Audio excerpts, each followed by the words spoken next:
What do we got here? Goldman's bear market indicator shows crash dead ahead. Asks, should we be worried?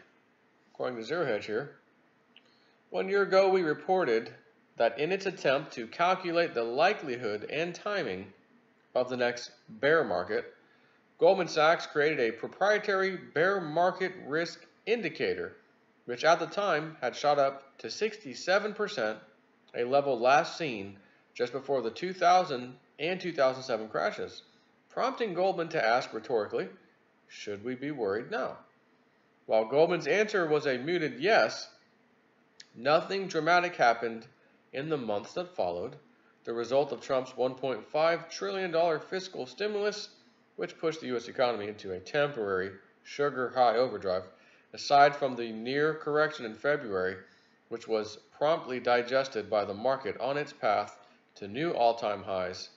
Here one has to exclude the rolling bear markets that have hit everything from emerging markets to China to commodities to European banks. At the time, Goldman wrote that it examined over 40 data variables among macro, market, and technical data and looked at their behavior around major market turning points, bull and bear markets. Most individually did not work as leading indicators on a consistent basis, or they provided too many false positives to be useful predictors. So the bank developed a bear market risk indicator based on 5 factors in combination that do provide a reasonable guide to bear market risk, or at least the risk of lower returns: valuation, ISM or growth momentum, unemployment, inflation, and the yield curve. And as Goldman's Peter Oppenheimer explained, while no single indicator is reliable on its own, the combination of these 5 seems to provide a reasonable signal for future bear market risk. All of these variables are related. Tight labor markets are typically associated with higher inflation expectations. These, in turn, tend to tighten policy and weaken expectations of future growth. High valuations, at the same time, leave equities vulnerable to derating if growth expectations deteriorate or the discount rate rises, or, worse still, both of these occur together. To aggregate these variables in a single indicator, we took each variable and calculated its percentile relative to its history since 1948. For the yield curve and unemployment, we took the lowest percentiles relative to history, while for the other indicators we took the highest. We then took the average of these. I think I went way too far down. Whoa. Fast forward to today, when 1 year later Goldman has redone the analysis, and after what may have been some prodding from clients and or compliance, renamed its bear market risk indicator to bull/bear market risk indicator, where it finds that the risk of a bear market based on its indicator is now not only nearly 10% higher than a year ago, but well above where it was just before the last 2 market crashes, putting the subjective odds of a crash at roughly 75%, well into the red line zone and just shy of all-time highs. Or as Goldman puts it, our bull/bear market indicator is flashing red. Let's see if we can blow this up for you so you can see a little better. Exhibit 43, our Goldman Sachs bull bear market risk indicator. And you can see each time this little blue line is hit, US bear market, down, hits it again, down, back up, hits it again, down, hits it again, down, hits it again, down, right, every single time practically. With the exception of this one. This is like the only one. Looks like it didn't exactly follow through, and like it happened a little later, then crashed down here. But there's 2000, there's the 08 deal, and here, you are here. Wonder what's going to happen next. Let's go back to where I was.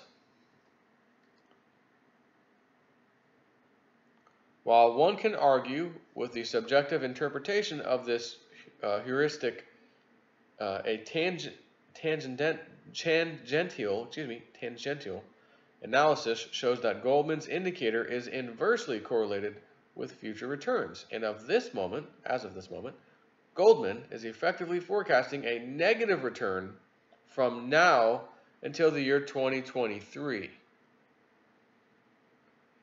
Here, even Goldman's Oppenheimer admits that the indicator is at levels which have historically preceded a bear market. Should we take this seriously?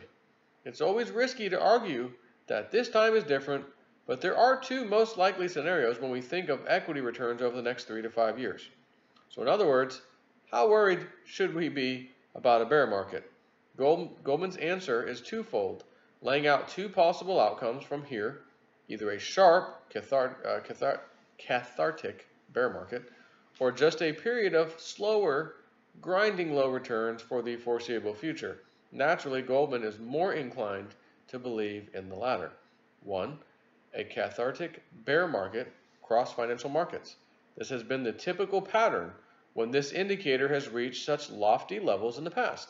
It would be most likely triggered by rising interest rates and higher inflation, reversing the common factor that has fueled financial asset valuations and returns over recent years, or a sharper than expected decline in growth.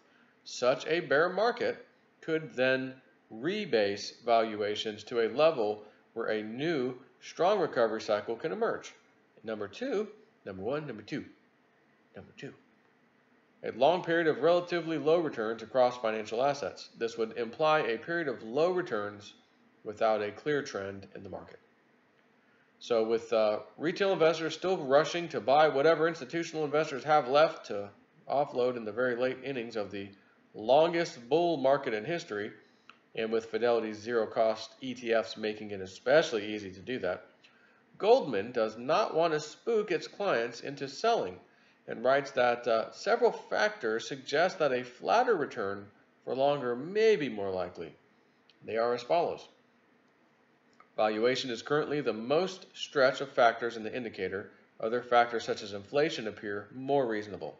This is largely a function of very loose monetary policy and bond yields. And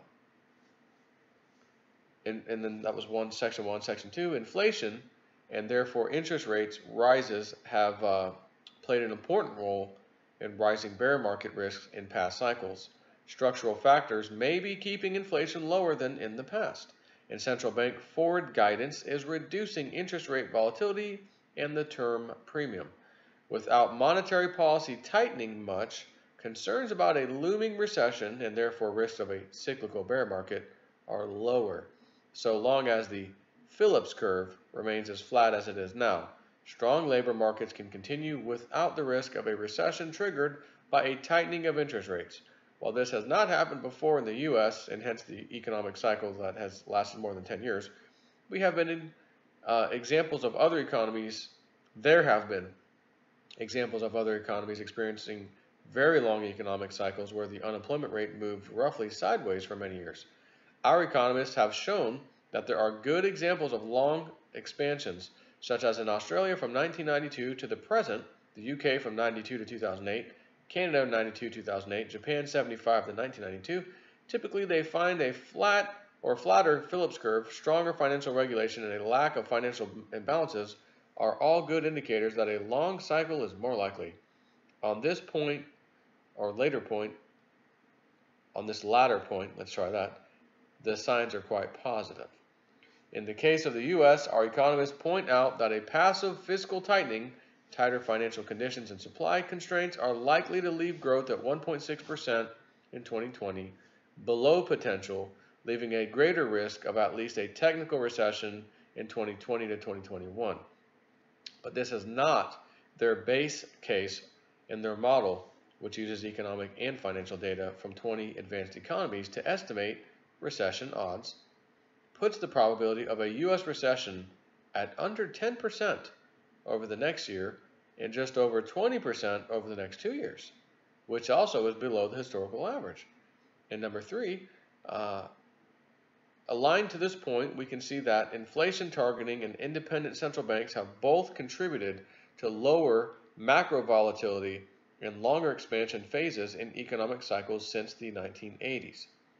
So on the surface, while admitting we are overdue for a crash, Goldman spins the narrative into positioning what happens next not as a crash, but as a period of lower returns, adding that a sharp bear market in the absence of a recession is unlikely, and that generally equities rise when economic growth is positive.